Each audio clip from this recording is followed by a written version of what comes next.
So as the standard.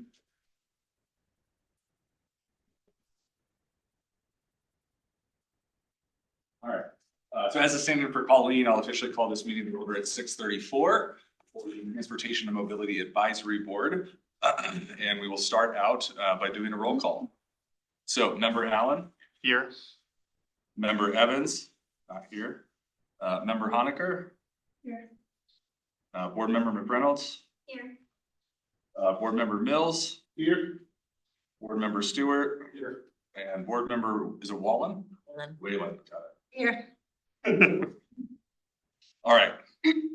So our next item is council liaison address. And so this is. Put that at the end. Would you like to do it at the end? Yeah. Okay. Yeah, that's fine. We'll move that to the end. And then we're back on orientation and training, which is what we were touching on. But because as a group, we kind of need to make a decision or kind of discuss real quick. So as I mentioned, Colleen left unexpectedly this afternoon, so she will not be doing the training for new board members. Only 2 board members have not had that training at some point. So the options on the table, the whole board can reschedule it if we think it's beneficial for the whole board for her to come back and do it. Or she can reach out to you 2 and schedule it individually to just get you guys oriented. So is this board member training or is this the TMB orientation that you're talking about? So it's board members generally. So it's like as a board. Just that training that we did. Okay. Exactly. Yeah. So yeah, no, not TMB specific. Yeah. I'm happy to. Okay. Yeah, so we'll let Colleen know to reach out to you guys individually, probably through your new city emails to coordinate those things. So.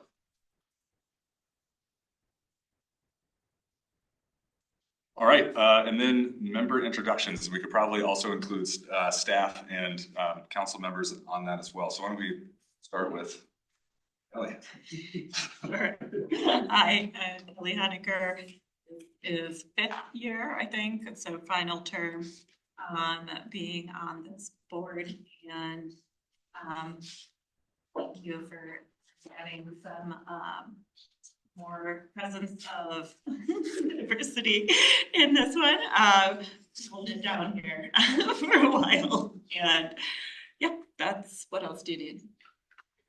That's it. Yeah, yours on the board. Any particular interest or background that you think helps contribute to the conversation of the board? Yeah. Okay. Thank you. Going first was the worst. Yeah, let's just go around the table. Yeah. My name is Derek Mills. I'm a Littleton resident, full-time house owner about a year and change ago. I'm also a professional civil engineer in the municipal engineering side. My passions has always been to learn how to be a better engineer and how to serve people, and this is probably one of the more effective manners I've found. I'm Josh Stewart. I've been on the board exactly 1 year today. And so I have 2 more years left on my term, and it's been a great experience. And so I really am happy to have 3 of you here as our new members and look forward to all the input and the energy that you're going to bring to it. My name's Maureen Whalen. I've been a Littleton resident, I think, for 18 years next month. That's a long time. I'm an occupational therapist with a passion for community mobility. I have 3 kiddos who go to a variety of Littleton public schools, and I have a dream that we can all get about this place safely. And I'm Katie McReynolds. I'm a Littleton native. I have 2 kids, yeah, I just walk and bike and drive the city every day. And I also have a passion for it being much safer for particularly my 5-year-old on her bike. I'm Andrew Allen. Lived in Littleton just about 5 years now. I live right by Cornerstone, not too far. Previously served as the vice chair and chair of the Next Gen Advisory Board. So kind of familiar with how this works with the city, and also super involved with a lot of different community organizations. And actually I'm a captain of the Littleton rugby team.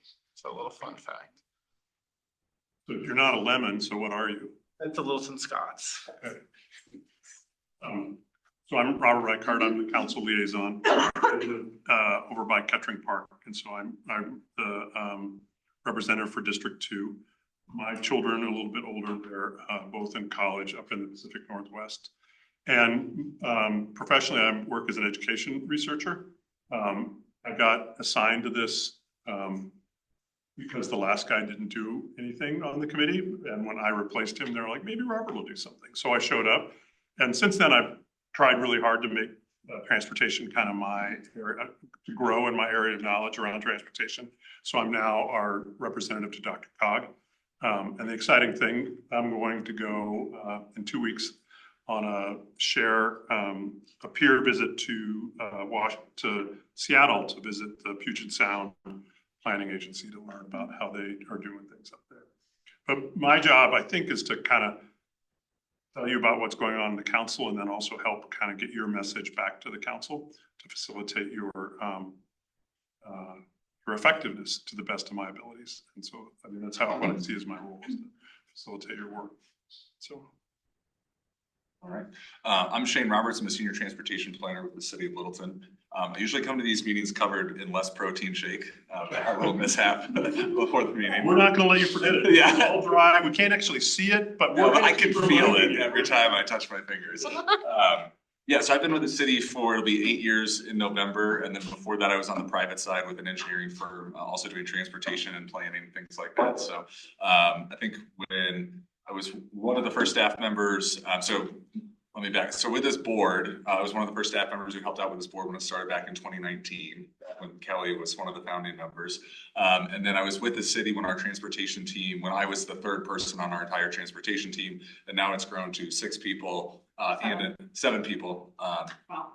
And yeah, so 6 and an intern, about to be 2 interns, so really 8 people. So we've had a lot of growing, and I think our transportation system has changed, and the way we approach transportation transportation has definitely changed in that 8 years as well as a city. So. Hi all, my name is Kenna Davis. I am a senior transportation planner. I've been with the city 3.5 years. Prior to coming to the city, I also worked for a private consulting firm, have also worked for CDOT and a regional entity, kind of like Dr. Cog, much smaller scale back in Kansas. So I've kind of done different levels of government. Yeah, as Shane said, I was the 4th person added to the team, and we've basically are about to double since then. And so a lot has changed in Littleton over the last few years, and will continue to change. And yeah, lots of work going on. All right.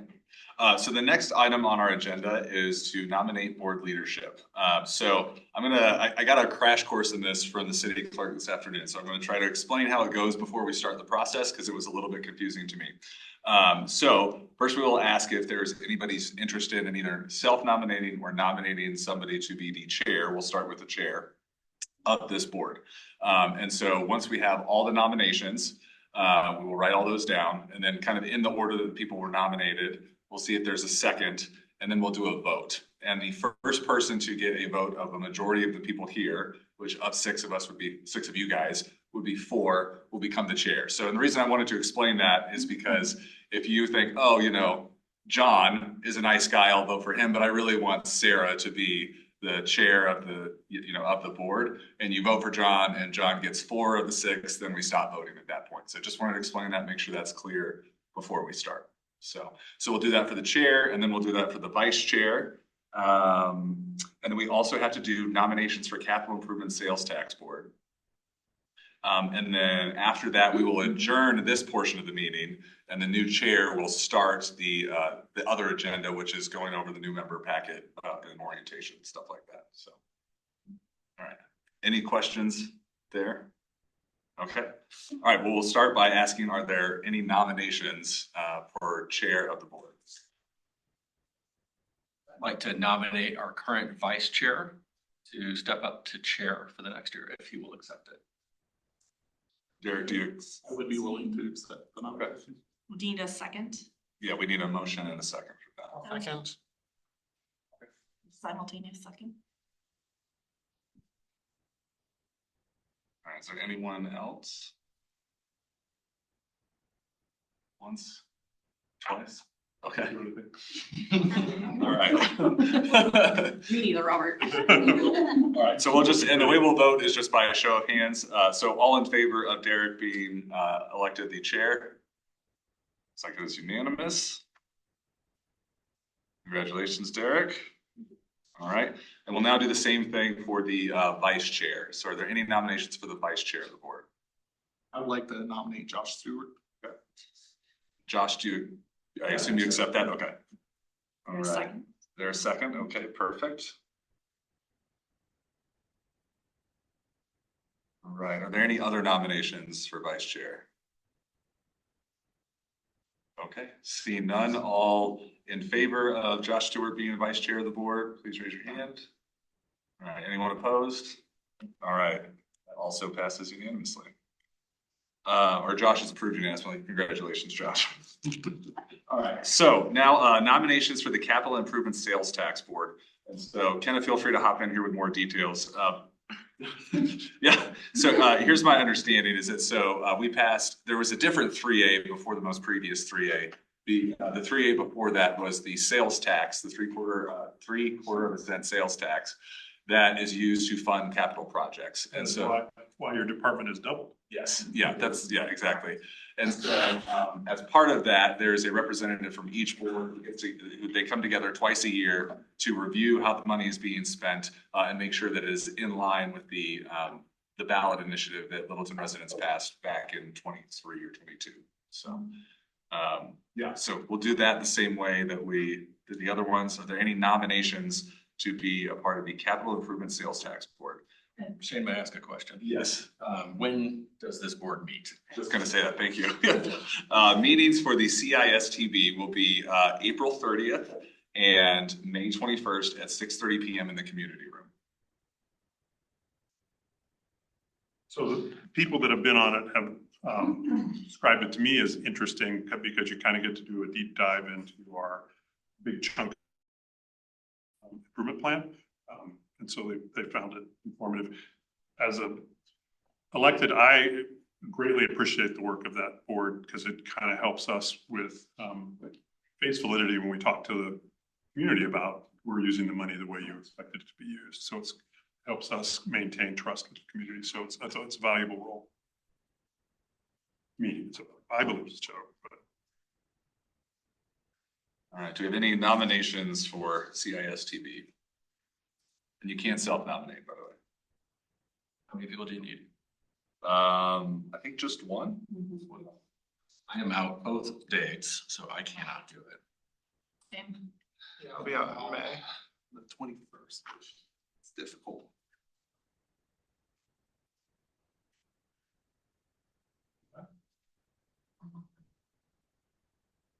Then I would like to kind of take a shot. And Andrew, would you be interested? I'd be interested, but I can only I'll be out of the country for that May 21st. Dave's gonna get Can we nominate? I guess so, yeah. He's used up his vacation time.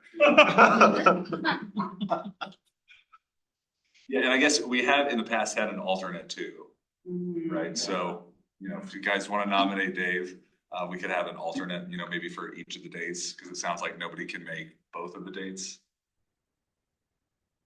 I think that's a good way to go. Okay. Let's nominate Dave.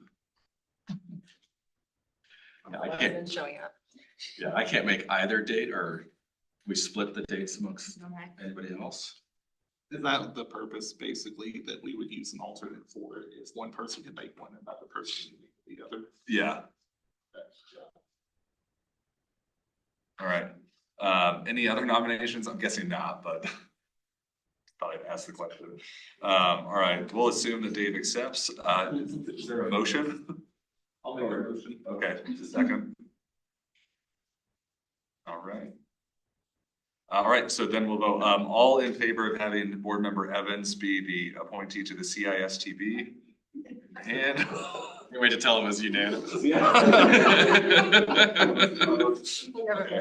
And then just for, just to cover our bases, so if, let's say Dave can't make the 4:30 meeting, is there anybody that can make it as an alternate? I think I could make it as an alternate. Okay. And what about for the May 21st? I can do that one. Okay.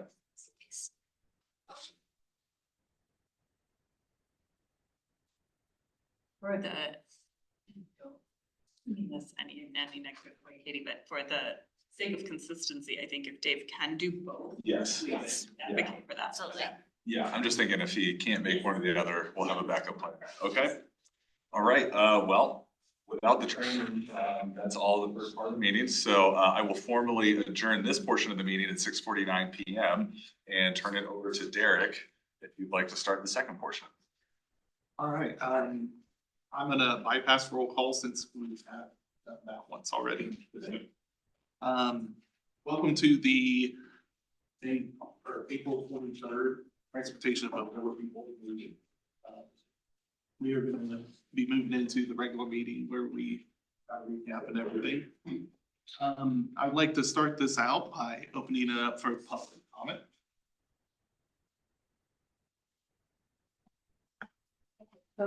Yes. So I'm Robin Bernstein.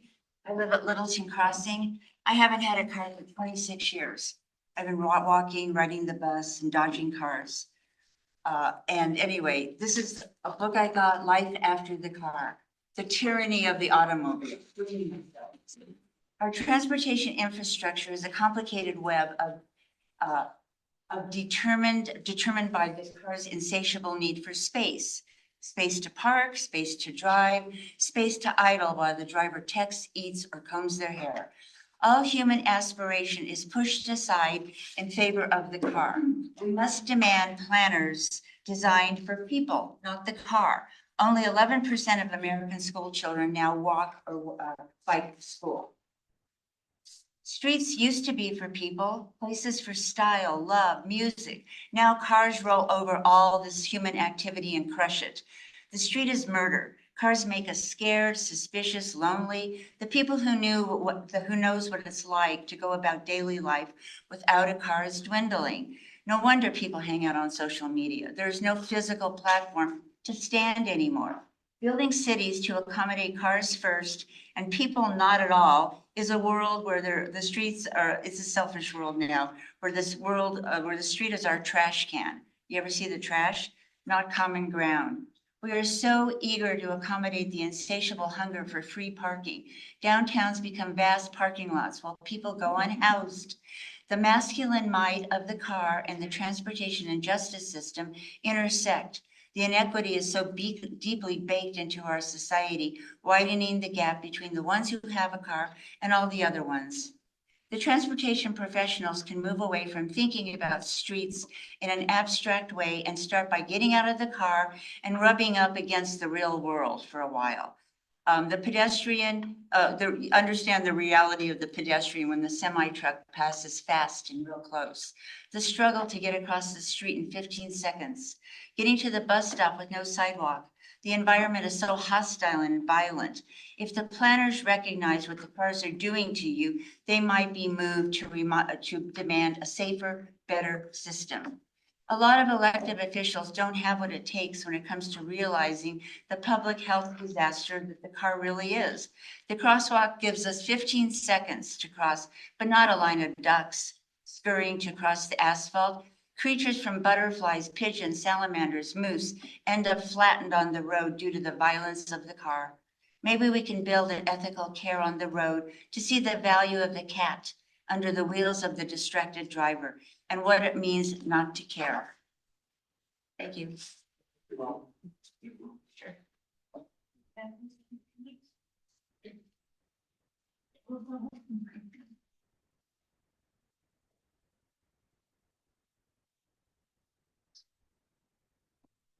Hello, my name is Candace Rutledge and I'm a constituent of Littleton as well as a street cat. I usually go to city council meetings, but today I'm here to talk about the concept of a new circulator bus that we've all been discussing at the council meetings. And I think that would be a really good idea. That would help people who are pedestrians and who don't drive be able to get to the library, court, book center, and then here. I think that'd be 3 good stops for people and maybe a few others if they're frequented.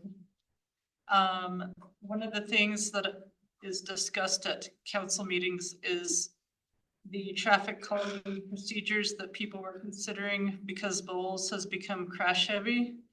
And one of the thoughts I had was you could have the circulator bus and any RTD and the omnibus, all three of them be pace setters, like in a race car, you know, you have a pace car.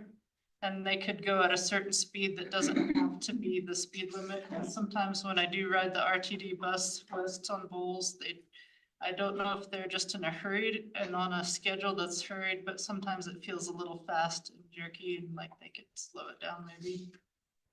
And then one of the other things that I like are those speed tables with the button you push and then the flashing lights when you have to cross. I think that's better than speed bumps because people, if they're new to the area, they're gonna hit a speed bump, wreck their car up, and it's just gonna ruin their suspension. But the speed table, after you go over one of those, you know, it's pretty clear, you know, that slow down. And other than the circulator bus, and then I don't know if you guys are working on the rail line that they were talking about, the front range rail. If anybody is interested in actually creating a station, I heard through listening to council meetings that the stations were created by the city, or at least they had a lot of input, and I'd like to help with design if anybody's curious.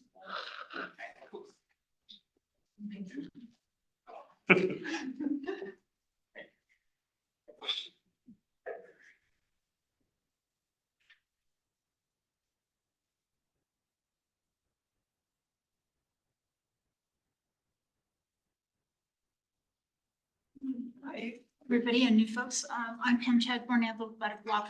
I grew up here. I walked to East Elementary, Euclid Junior High, and Littleton High School. I just want to say we have to solve for all modes of transit for the next 40 years. Bicycles, pedestrians, cars, public transit, and somebody on TMB told me the fifth mode. Anyway, there are 5 modes and we got to solve for all of them here in Littleton.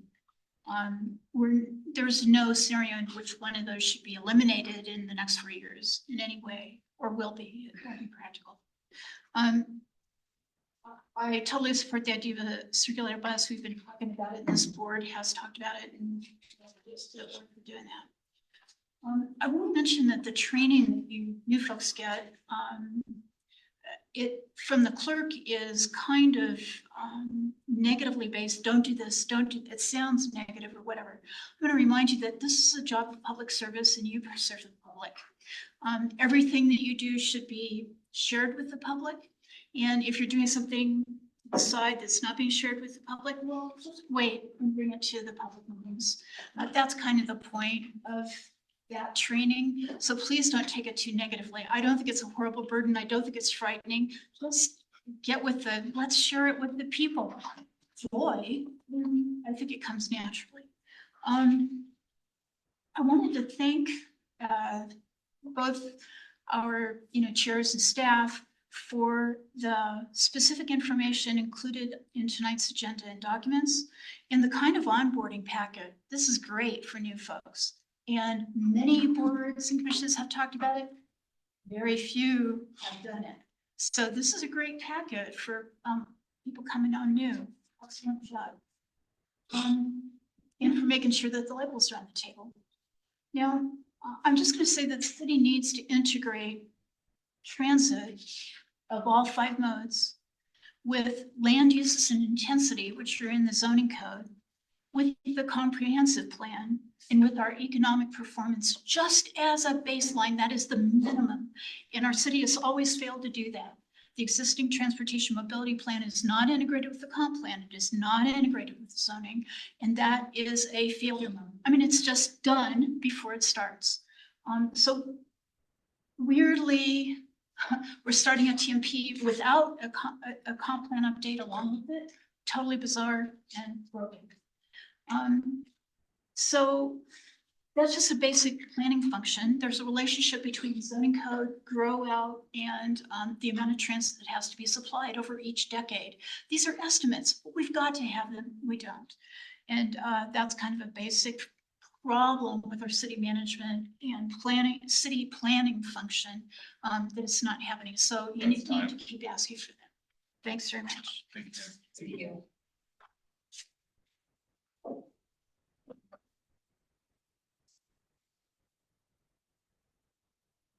Okay, we're gonna go ahead and move into the main topics and what the TB organizations on technical and other states listed. And Shane, I assume you guys. Oh, we assumed you were.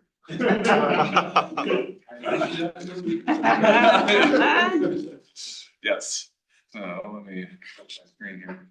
And so our plan for tonight was, this is a new member packet that we first put together a couple of years ago, and try to update it every year as new board members come on. And also thank you to Pam for the compliments on the packet. So we were thinking that kind of going through this packet, there's a lot of information in here, but hitting some of the high level stuff, having staff kind of provide an overview of it, and then also have other board members kind of provide any additional context or anything that if we may have discussed this already that you think is good to include. So.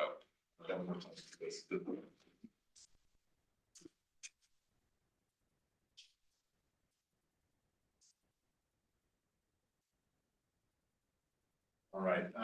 So the first one is the Transportation and Mobility Advisory Board Charter and Action Plan.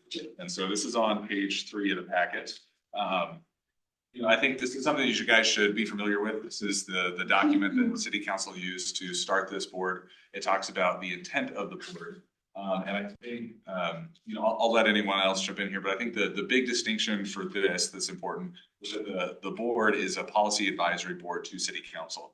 And so we tried to strike a balance of that as staff where, we know you guys are interested in individual transportation projects. And when there's opportunities, we certainly take board input on those transportation projects.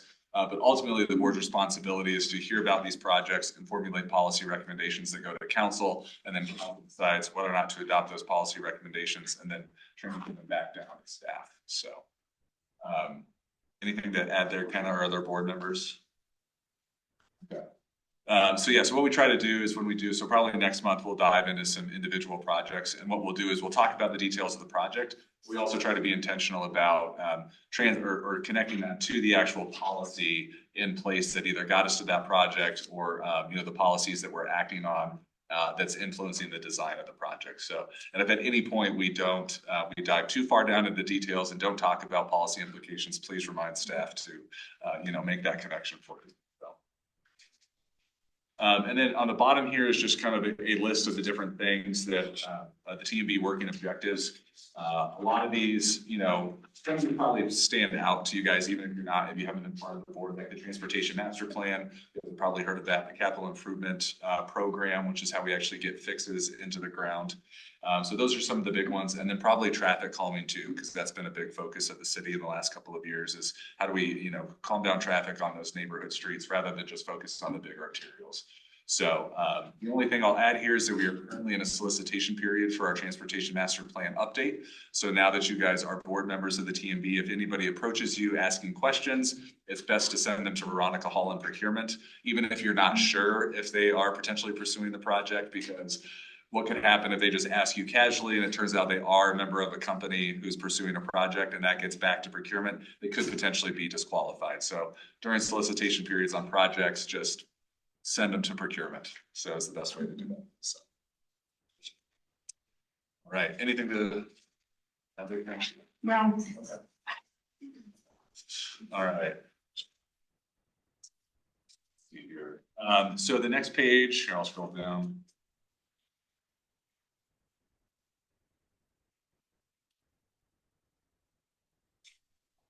So up top there is just a timeline. That would be TMB, not TMB. So that's just kind of an implementation timeline board. Primary staff liaisons will be myself, Shane, and Kenna. So if you guys have questions, you can reach out to us. You can of course talk to anybody, but we're typically your main points of contact, and we'll have information for you regarding the board. These are other, below is this list for you new members. These names may not mean anything for you who've been on the board for a while. You probably recognize most of these names. So these are just a list of people who you'll probably see at your time on the board. We try to have other staff, and so we're with part of the transportation group, which is part of the engineering division, which is part of public works. But we try to have people from other groups and divisions come in because all of our work in public works, you know, touches other projects, right? It touches water, it touches capital improvements, things like that. So yeah, anything board members or kind of you'd like to add to the list of staff or anything you think is important to point out? No, yeah, I didn't put together an exhaustive list. There's obviously a ton of people at the city that you'll probably interact with or see. These just felt like I included the transportation team and then public works leadership. I would add a website link as our current transportation master plan. Sorry, what's that? The current transportation master plan might be something that, Yeah. Should go take a look at, Yes. see what it currently is, and you'll see more to that what we're proposing. We could have that baseline of how we got. Yeah, and that's a good segue into our next. I guess you can talk about The links. Yeah. Yeah, so here's some links. So these, you guys, you should receive this a couple of days before. We try to get it out a week before so that you guys have the weekend to read through the packet. Sorry, we didn't do that this time. But these are some good links that you could go to on, as well as the transportation master plan. We're just getting up to date on all the things that we'll kind of cover as a board. So public works projects, you know, we try to have a project page for each of our projects, especially the big ones. Pavement management plan, that's something that always comes up. People want to know when the street or the house is being paved.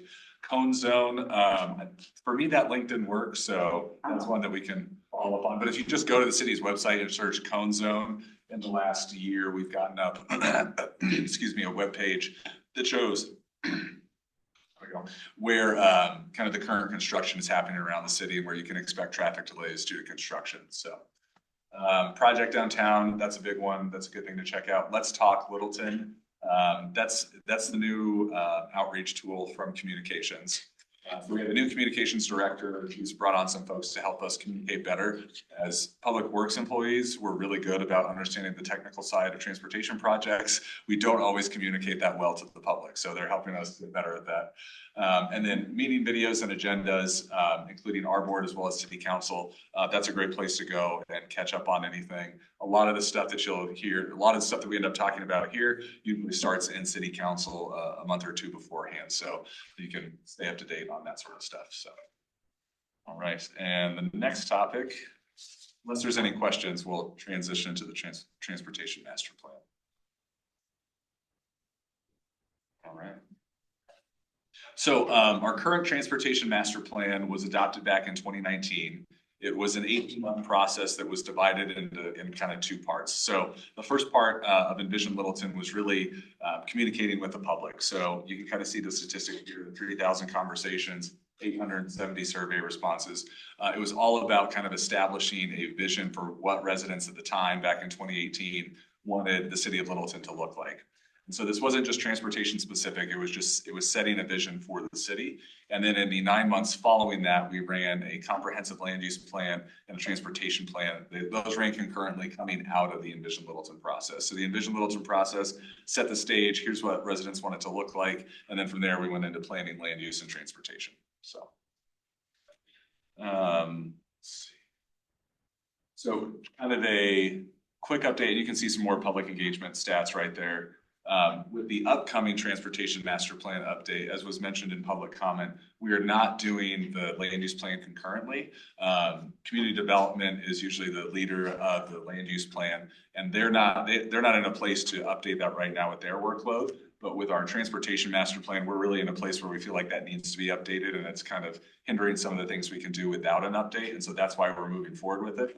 We do have community development involved in that process, so we will be kind of talking with them and documenting things that have land use implications. So just an FYI there. Yeah, that's the kind of an overview of the previous process. I would say we pushed to have it done this year. There was some conversation about postponing it longer. We pushed to have this project, to have the TMB be on this year's agenda. Yeah, I think just a note, like you can see, consider that it was adopted, right before COVID. And so, things obviously dramatically shifted, right? And so a lot of that, what is in there is based around traffic patterns and rate and everything that was happening in that moment of time. I think, I mean, traffic patterns have probably gotten somewhat back to, you know, but there was just a huge shift, right? I mean, the rush hour isn't quite what it used to be now. It's just different. So just a reflection, I think, when you look at it and read through it, which also speaks to Robert's point of why it felt, no, I don't think we should wait any longer on updating. Than it was done. And honestly, you know, even without COVID, obviously, in 5 years, I feel like things are changing very, very quickly. Yeah, and to Kelly's point about how things have changed, you know, you probably heard the phrase peak hour, right? Peak hour traffic. Before the pandemic, so we have, in our big intersections, we have cameras that are constantly counting traffic and giving us stats on how many cars go through the intersections. Before COVID, there was two very distinct peak hours every single day, AM peak, PM peak, and it was, you know, it's like clockwork at certain intersections. Now there seems to be more of there's a peak for sure when people go to work, but then it's lower than before, but it seems to climb through the middle of the day and then really peak at the PM peak. But the day of the week changes too. So Thursdays have always been our busiest day, but there's definitely a drop off like on Fridays and on Mondays when it seems like more people are working from home. So yeah, traffic patterns have changed from what they were pre-pandemic. So I think another thing worth adding is that the board was created halfway through the creation of the transportation master plan last time. So there's kind of this awkward responsibility for the board. Like staff would have preferred that either it was created beforehand and was instrumental in creating the TMP, or created afterward and instrumental in helping implement the TMP, but kind of coming in the middle, it was kind of a weird situation. This time, you guys will be very intimately involved in the transportation master plan. We talked about it as a board to have an update at every single meeting and kind of flip-flop those, where 1 month it'll be a quick update just from staff. Here's where we're at, here's upcoming milestones. And then on alternating months, it'll be more in-depth, probably have the members of the consultant team that we hire come and kind of provide more in-depth updates, get feedback from you guys, and help steer the direction of the project. So. Sorry, Shane, I've been running this whole thing. Yeah, I think the only other thing, so there is a link to the current TMP here. And then we've done 2 reports on progress. Take a look at the 2022 one. I think the one that says 2024 was just published this year is probably the better one to look at, just to see where we're at and what progress we've made on the TMP. I will say that the objectives and metrics that are in our current reports on progress will also be updated as part of the overall TMP process. Yeah, we've made decent progress on some things and not a lot of progress on other things. And so, yeah, it was important to kind of look at where we're at before we update the new plan. So yeah, you can see where we're at on things. So I think we'll talk about council meetings too in a little bit. We presented on this when we went to council in March. You know, we are doing projects, either have completed projects or actively doing projects at 11 of the 14 high injury network intersection locations. Like, that's a really good statistic. We have added less than a mile of sidewalk over the last. Also great. So yeah, I think that would be important for the district to look at in preparation of the TMP update.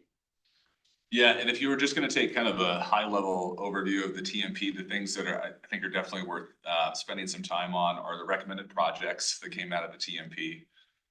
We also have a street type map. So you probably heard the term street classification, which is kind of a very engineering way of thinking about streets only as they function to service cars. Street types are kind of taking that, but recognizing that, hey, streets are actually adjacent to land uses, and we should categorize these streets not just based on the function that they serve for vehicles and transportation, but how they interact with the land use as well. And so that's what street types are. And so you'll see in our TMP that we don't have, like, we have local roads and residential roads and things like that, but we're not going to collectors and then to minor arterials and major arterials. So we have a different set of ways that we classify our streets that recognize the adjacent land for those streets. And the reason that is important is because a lot of our planning and how we want to improve streets, or the things we want to allow to happen on those streets are really influenced by the street type in the TMP. Is there a list of those? Yes, so it's in the TMP. I think it's page 124. I actually can pull it. It's not a huge document, but. I just impressed you on page 1. It's 125. Man. Well, it's in there twice. So yeah, 125, there's a nice colorful street map and that has the different street types. Yeah, so. Do you have a social life? I do. Yeah. I talk about all the stuff I spill on myself with my friends, yeah. All right, and then so, yeah, the TMP update, just kind of to wrap that up. So like I said, we're in a current solicitation process now. Our plan is to kick that off in August or September, and we're envisioning that to be an 18 to 20 month process that you guys will be intricately involved with, so. Yeah, I think the one other thing I don't think you mentioned, Shane, was the work the TMB did with.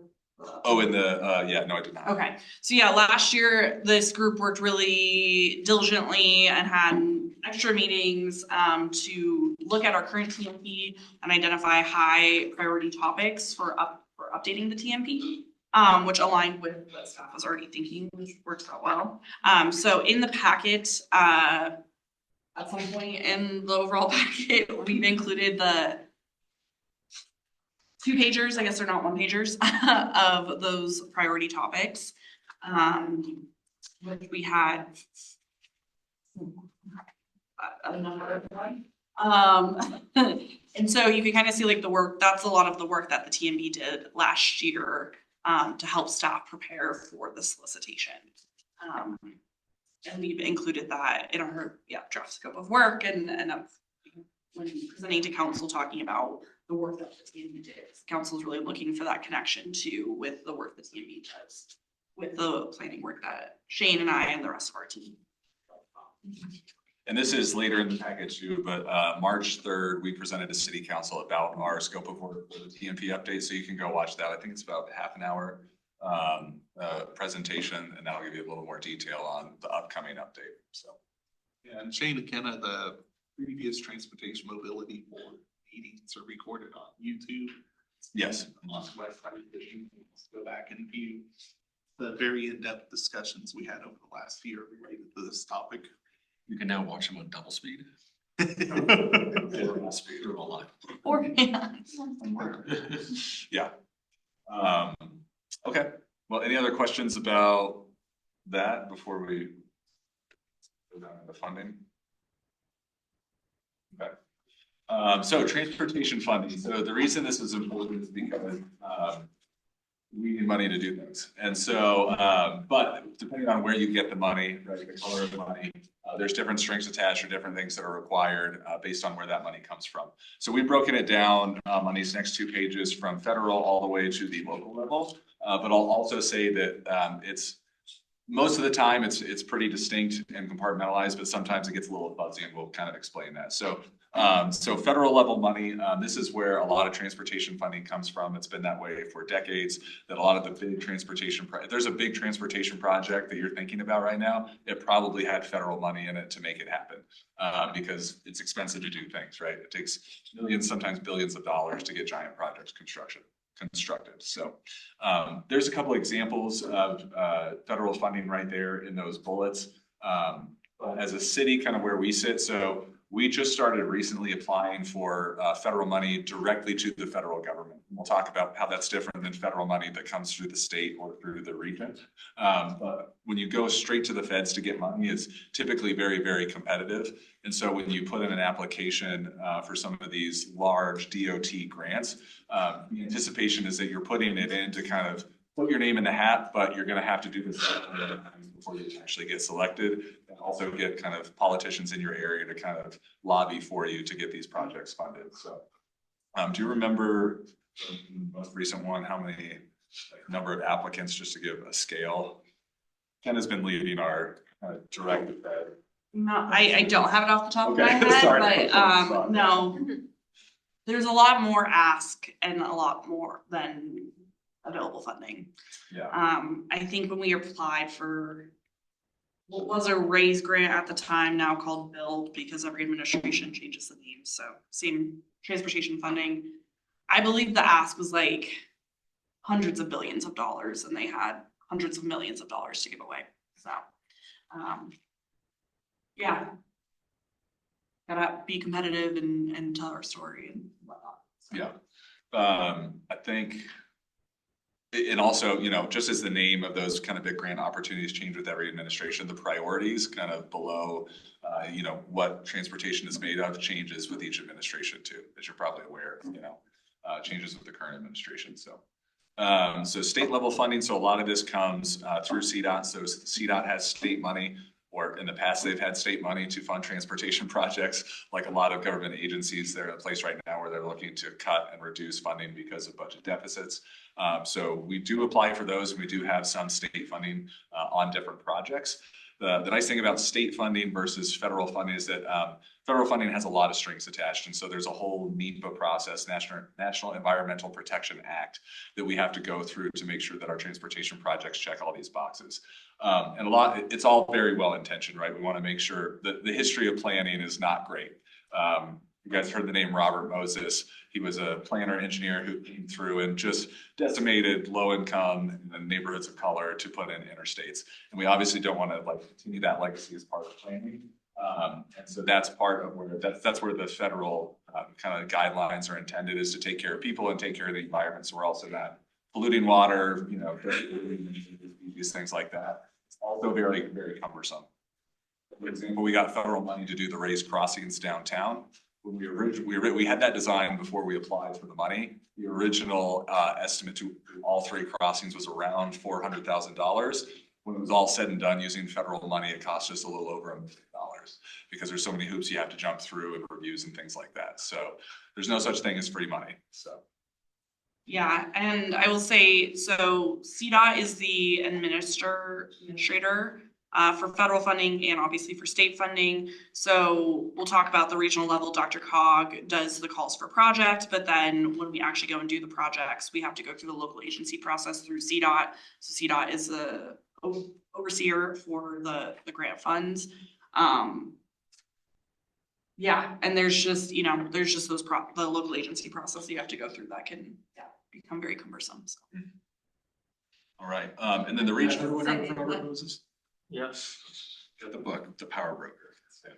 It also works really well. Yes, yeah, I think we'll go. It's resistant to wind. I mean, I'm familiar. Multiple things. Power goes out, you can. Yeah, I guess before we go on to regional level, sorry, Shane.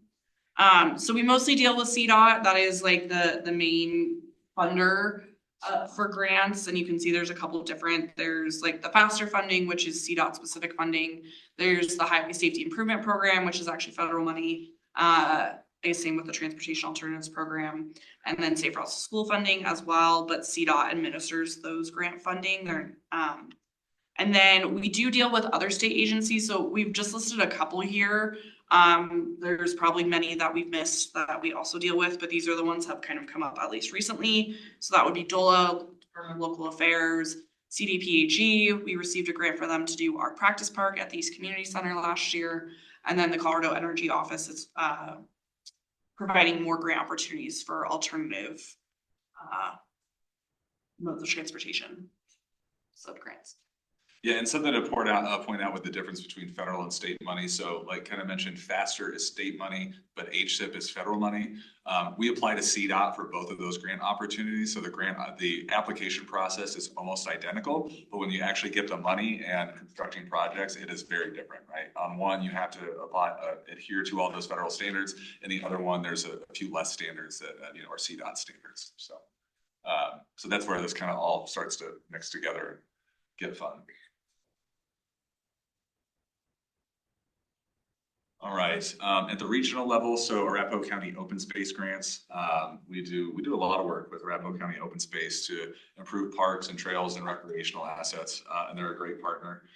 The nice thing for us as staff is that applying for it is easy, and there's not all the hoops to jump through, though they do want to make sure you're doing quality projects and responsible projects and everything like that. And then with the TIP, so this is another great example of we are applying to a regional body who is DRCOG, which is the Denver Regional Council of Governments. Don't show up for a medical appointment, they won't provide one. Can you repeat that? Yeah, the Denver Regional Council of Governments. So it's a metropolitan planning organization. So once your metropolitan area reaches a certain size, you have a metropolitan planning organization that helps direct that federal funding. The idea being is that the people in Washington who fund things don't have a great idea of what's actually happening locally. And so these metropolitan planning organizations are the aim is to help better apply that federal money at a local level with people who have local knowledge of the region. So. Yeah. And yeah, MPOs, metropolitan planning organizations, have certain requirements from the federal government. So they are federally required to do a transportation master plan. They call it the Regional Transportation Plan. DRCOG's currently updating their 2050 plan right now. They have to legally update that every so often. They also do have to publish like a map of the roadway classifications, which, as we talked about, we don't follow those roadway classifications. We have our roadway types that we like to follow. There's just some other state or federally mandated requirements that MPOs have to follow. And like I mentioned, I worked for an MPO back in Kansas. That MPO, so at any urban area can have an MPO. It's or required to have an MPO if you're larger than 50,000 people. So the MPO I worked for had 100,000 people. Obviously, very, very much different scale than a DRCOG, which has millions of people that is under that MPO planning organization. It is a weird thing. Like, so I'm on the board. Every jurisdiction that they represent has a board member. So there's like 50, 60 board members 60 that show up DRCOG. for DRCOG, show up once a month and give presentations and vote on things. And it is, and that's why I'm going with them to Seattle in a couple of weeks. And it's a good source of information around what's going on. I mean, just having been there for a couple of months, Arapahoe County is spending a ton of money connecting to the airport. Like that's where we're putting all of our big projects on. Which I think is interesting. I think that's where people think Arapahoe County is gonna grow. But and we hear a lot about RTD, and it's a good source of information, but it is the idea that 60 random elected people can make good decisions is Democracy. it's an idea. It's an idea, and I'm. Yeah, and I'll also say that DRCOG also provides some good resources. So a lot of times there might be, complete streets, right? You probably heard the phrase complete streets. And so that's the idea of like, hey, let's not like, we've swung in one direction too far where streets were only planned for cars, right? And so complete streets is the idea of like, okay, well, let's try to balance this. Let's say, there are some streets where we need to facilitate vehicle movement, but there are also some streets where maybe vehicle movement is not the priority. We want to prioritize transit or pedestrian or bike movements. And so a lot of places would love to have like a complete streets policy or toolkit or things like that. We started to do one in the 2019 TMP and kind of halfway did it just because politically it just wasn't very viable at that time. But DRCOG kind of recently came out with a complete streets toolkit. And so that's an example of one of the things they do, is providing kind of opportunities to plan and enact policies for smaller jurisdictions where they may not have the funds to do it, but that DRCOG can do it on a regional level and help smaller jurisdictions out. So. Yeah, and we just partner with DRCOG. Like they are starting to do more planning type work so we can apply for grants and then they'll actually lead the project. Obviously, the local jurisdictions will be very involved. They're kind of taking that work off of our plates that are overfull as it is. Or they lead their own projects. So like we're participating in a BRT, which stands for Bus Rapid Transit. If you guys haven't realized already, there's a lot of acronyms. So please stop us if we're saying acronyms that you don't understand. So they're doing a BRT implementation project that we're participating in, but we actually didn't have to give any money to participate in the project. They're just leading in. We get to participate for free, which is great. So We already kind of talked about tips. So some other organizations, GoCo, Great Outdoors Colorado, so Reynolds Landing, stuff like that, those projects are funded through that. And then RTD also has some grant opportunities or different transit things. I don't know that we've applied for any. Not yet. So RTD is in a little bit of a hard place. Transit generally is in a little bit of a hard place. So we work with RTD often, especially because we have 2 light rail stations. So any sort of planning or design or construction work that goes on, we partner with RTD ahead of and during that stuff. So. All right, and local level funding. This is a whole bunch of great links that you can use to go and dive as deep as you want to into the city budget. But a lot of our local funding comes from the general fund, comes from 3A, things like that, and then it goes into our capital improvement plan. So there's not a ton of local funding. There's more now with 3A than there used to be for sure. So, but we relied a lot before 3A on grant funding to kind of do anything. And now we're kind of getting to the place where we realize, one, federal money is expensive and burdensome. And so having more of our own local money to be able to direct is pretty important and pretty vital. So if you want to add anything. No, from the capital improvement sales tax fund, we receive about 11 million, 10 million annually. The city or public works? The city, but that money goes to. Okay. So, and not all that money, some of that money is going towards personnel, some of it's going towards maintenance activities, right? That was kind of the impetus of 3A, is that we didn't have the correct funding to even maintain our roadways. It's also going towards improvement. So a lot of the projects that Shane and I work on are funded through 3A. And then another source of kind of local funding is transportation and multimodal impact fees. So anytime, you build a house all the way up to building a Costco, there are fees associated with that because the reality is that when you make changes to land use, that has an impact on the transportation system. And so the responsible thing to do is ask the developers to cover, hopefully all, but at least a portion of the impacts that they have on the transportation system, right? So for example, with Costco, that's one where, the city worked with Costco and they have to submit a very comprehensive traffic impact study that says, hey, here's, tell us the square footage of your building, and then using a manual that's kind of accepted in this country as the rules on this type of land use will generate this much traffic. They come up with a whole report to say, hey, this is how much traffic we think is going to be generated. And then we work with the city to say, okay, because of that, like these intersections need to be improved because of the impact that your development is having. So that makes sense. So the idea is that these impact fees and things like that are tied to the impacts of that land use development. And Shane and Kenna, I know one of the things we've talked about a lot is kind of the funds and everything that go to fund CIP for major street projects, but we also have the sidewalk program, which gets, is it 300,000 per? We don't have a sidewalk program. Yeah, so we have $800,000 set aside for ADA improvements, and typically the way $100,000 doesn't go very far. And typically the way that is used is it's used to where we already have construction planned, then we will make the ADA upgrades there using that $100,000, which goes pretty quick. So that's something that this board has talked a lot about, is sidewalks and how do we improve them and widen them and make them accessible. And that'll be a big topic in the transportation master plan.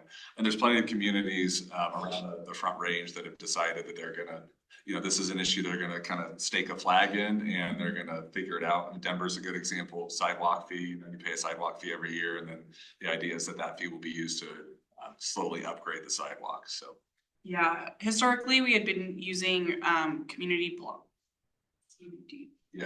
development block grants. Thank you. Which are again federal grants that we get a certain percentage based off of only certain census tracts can qualify for that funding, and so it's more lower income, historically marginalized populations. So it's really, there's only the northwestern part of Littleton qualifies for those, and so we had been receiving CBDG funds to improve sidewalks in that area. However, a couple of years ago, council decided to redirect that funding to our Tri-City Homelessness Initiative instead. So that's where we have the $100,000, as Shane mentioned, that really just goes to ramp upgrades at this point. And this chart down here about the Public Works Department and our budget, typically one of the things we do is we have Brent Soderlund, who is the Public Works Director, with Lori, Mata? yeah, and they discuss the Public Works budget and kind of, a lot of the board members like to ask very detailed questions, and so they're the best people to talk through that with. So, but if you guys look through this, new members or existing members, look through this and questions pop up, let us know, and if we can't answer them ourselves, we will get questions. All right, that was funding. All right, relevant organizations and agencies that you work with. So this is where you'll start to see a lot of these names and acronyms be repeated. So yeah, so here's a whole list. The big ones at the federal level are, so USDOT, but the Federal Highway Administration is a division of that. So anytime we have federal money, so like even though CDOT is administering that funding and we have certain check-ins with CDOT throughout the design process before we go to construction, FHWA, the Federal Highway Administration, has the final sign off on those plans. And so there's a project, like we have a trail on County Line that we're very close to wrapping up the design on, and we will submit that to CDOT, and then we will wait with bated breath to see if Federal Highways approves that based on the different restrictions of the money. So the other ones, not as much. Transit Administration, you have to get funding through the Federal Transit Administration, you have to be a transit agency. So RTD works a lot with them. We don't.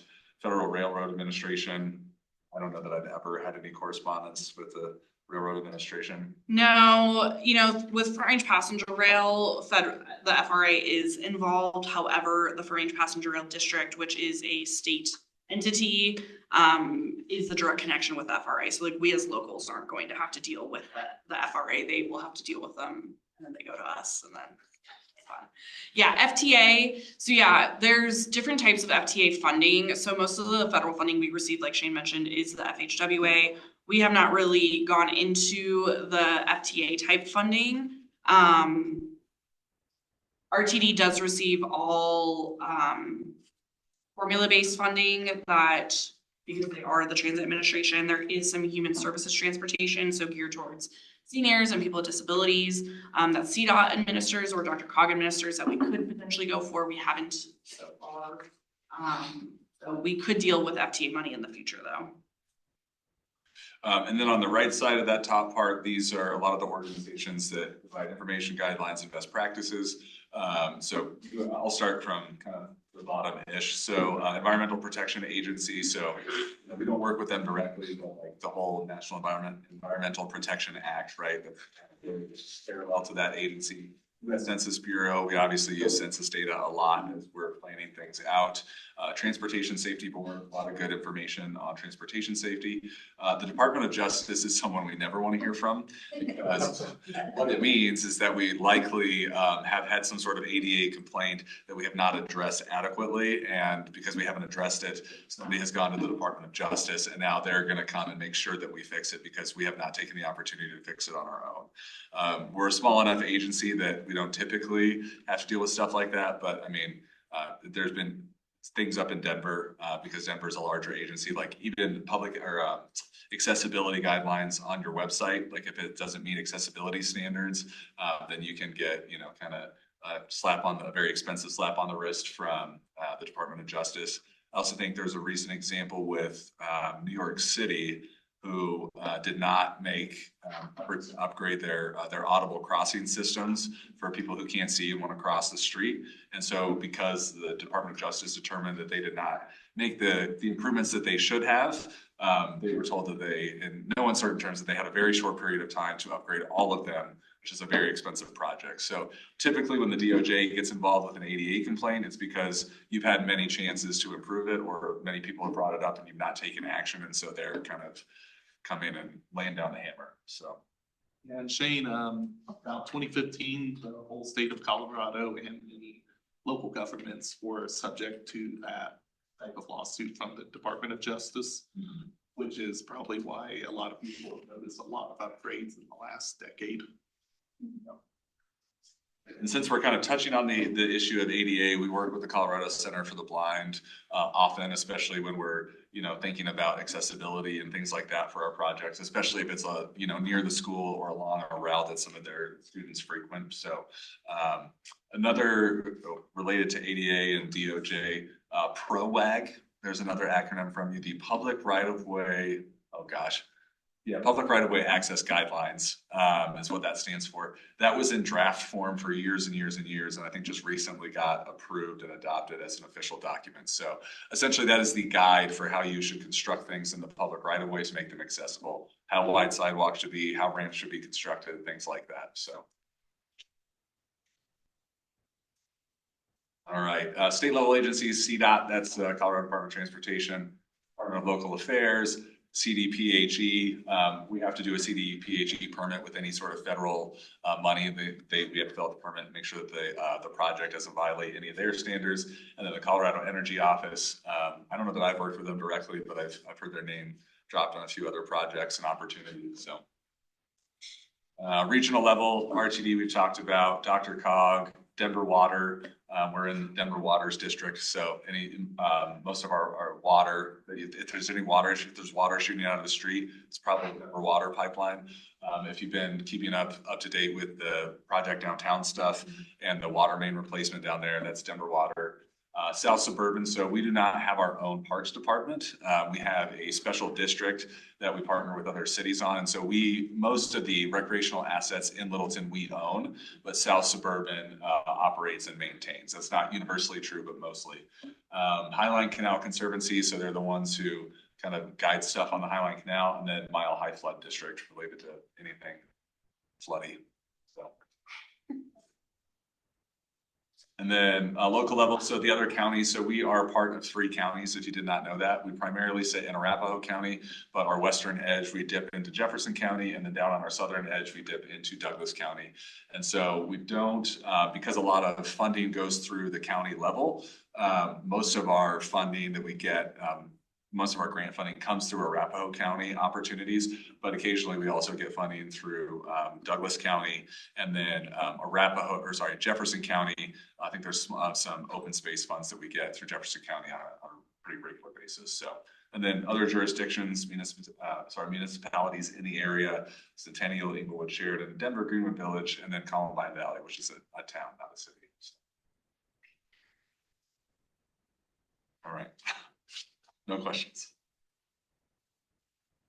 All right, relevant and upcoming projects. So we've already kind of talked about the transportation master plan. So I think maybe we'll just pause there and see if there's any questions on that, but I don't think we can belabor that.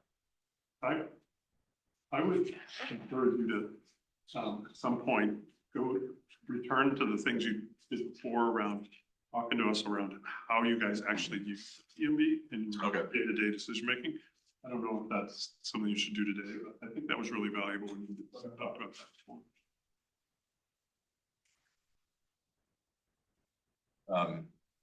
Yep. And then 5-year capital improvement plan. So this is where, ideally what happens is our transportation master plan lays out the improvements we're making to our transportation system. And then our capital improvement plan is the actual plan to construct these fixes in 5-year increments. So we do have a plan that stretches out further than just 5 years, but really kind of that first 5 years is what's considered kind of more solid and more concrete. And so in the past, we've had Brent Thompson, who's not the city engineer anymore. But we've had the city engineer come in and kind of give an overview of the capital improvement projects along with our capital improvement program manager. And so at some point we can have, I'm sure we'll have Ray Hill, who's the new interim city engineer, and Matthew Matuszewski come in and talk about that. But they can, give you details on why things are the way they are. But we also have a capital projects dashboard online too, so you can see what's coming up.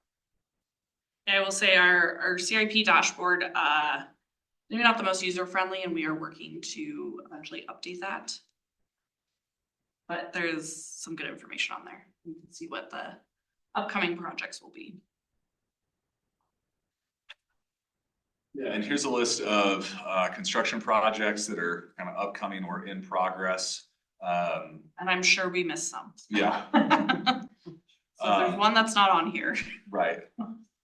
Yeah, so Euclid was a big one, the reconstruction of Euclid. If you want to get an idea of what complete streets looks like, that's probably that is the best example we have in the city of Littleton of a complete street where we're thinking about more than just cars. There's a whole program of projects around Santa Fe and Mineral. So to the east, getting people kind of, underneath the railroad tracks from the east. All the construction that's going on southwest of the Mineral Light Rail Station. That's a combination of private development as well as public projects. And then we also have a project kind of northwest corner to better connect the light rail station back to the Mary Carter Greenway and Aspen Grove and things like that. So that's currently under design, not under construction, but a lot of the stuff in that area is going to construction. Any other, I don't know that we need to read through this list. Yeah, I don't think so. So. Yeah, Prince Street Link is another big one. That's had just some delays due to CDOT processes and federal oversight.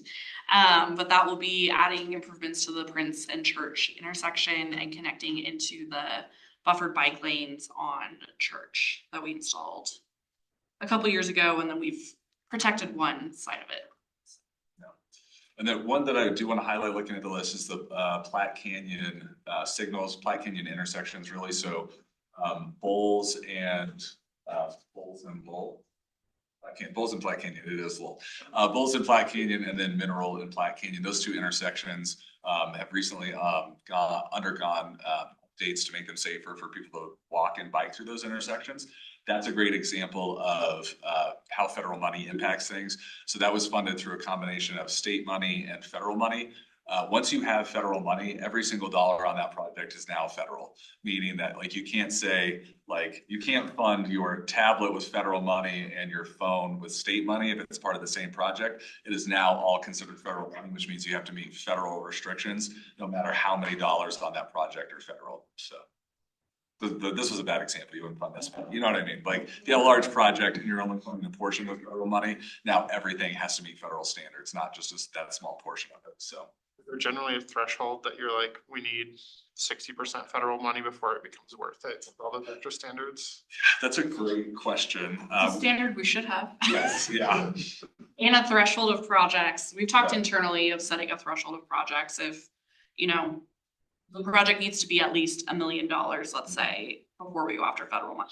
I think $1 million's too low, personally. Yeah. I think that should be more like $5+ million. We don't have a policy currently, but we're talking about creating one. Yeah, and the race crossings is a great example of that, where at the time we didn't have a whole lot of sales tax, and we also didn't have a whole lot of grant funding come in. And so that was the one project we had that was already designed. And there was a federal opportunity to get funding for it. And so we pursued it, but it ended up costing us more, right, in our local match money. Everything above the federal money that we apply for, we have to come up with. And so it ended up, that federal money costing us more than if we just would have constructed it on our own. So that was a good lessons learned. And it took way longer than if we had just done it on our own. So. Yeah, and one thing, maybe you did mention this, Shane, and I just wasn't paying attention, was that most federal grants, or I guess any grants, have some sort of local match component. Very few grants are 100%. You get a grant to fund the whole thing. So typically with federal grants and regional grants and state grants, it's a 80-20. So you get 80% of the money in a grant, and then you have a 20% match. Some of them are 90-10. It kind of just depends on the program. It's 80-20 is kind of the cover 100% of the project, or is that for a cap of 5 million or whatever? Which one might be a project of more than that? You say that again. When you get a grant, is that for 100% of the project cost, or is it for a set fixed dollar amount? We'll match a grant for 5 million, but we'll only give you 4 million. You have to come up with the other million, but the project could be a 10 million project. Yeah, so they cap whatever they're spending, because they usually have a pot of money. So if it's like $10 million and you say, hey, our project is 1.2, they're like, okay, well we'll give you $1 million to fund your project. But if you come back later and you're like, well, actually our project's $2 million, they're not going to up that to continue to be 80% of the overall project. You just have your original $1 million, and you got to make up the difference. At least with the initial project estimates, they'll usually give you 100% of what the target would 100% would be. So they target 80% of what your expected. Yes, exactly. Okay, that's what I was getting. Sorry, yeah. And so There are some opportunities where 100% is covered or like 90% is covered, but generally it's. Yeah, and typically with grants, we apply for the full dollar amount for a project. Typically, you do not get the full dollar amount for the project. Okay, that's more, yeah. Yeah. And then you're only on the hook for 20% of what they give you. Yeah, okay. So like a good example, earmark funding, it's not called earmark funding anymore. You can apply directly to either your state senators or your congressional senators or the representatives for your districts. So our district is Jason Crow. We applied for additional money for the Santa Fe and Mineral intersections. We asked for 5 million, 3.5 million, couple million. We got 800,000. So we'll take whatever pennies we can get, but yeah, it's Yeah, and I will say the city does a lot of planning efforts and kind of like scoping efforts so that when you guys pursue these different grants and stuff, you guys have a good idea of about where that is, so there isn't a lot of wild project costs other than inflation and COVID if that happens again. We're trying to get better at that. There's some definitely hard lessons learned with that. Is making sure your project's ready before you apply for grant funding. There's a lot of hoops to jump through in a very short timeline. And so, we've learned that like, hey, we have an idea for a project. It might fit this grant really well, but 2 years to get it from idea to in the ground, which is typically the timeline we have, is really pushing it with all the things we have to do to get federal approval. So, here's some of our design projects. So we try to design our projects before we construct them. A good example of how long this takes is, so one of the first things I did when I started this with the city in late 2018 was apply for grant funding for the Santa Fe and Mineral project. So we were successful in getting that grant funding, and that's a very large scale project. But to get from late 2018 to it's being constructed now, there's an idea of how long it takes to get big transportation projects funded and designed and constructed. Does it feel rewarding? No, because I didn't really work on the design of the project, so. The design is what makes that's your favorite part. Well, I mean, not that I'm glad that the city is doing it. I should back that.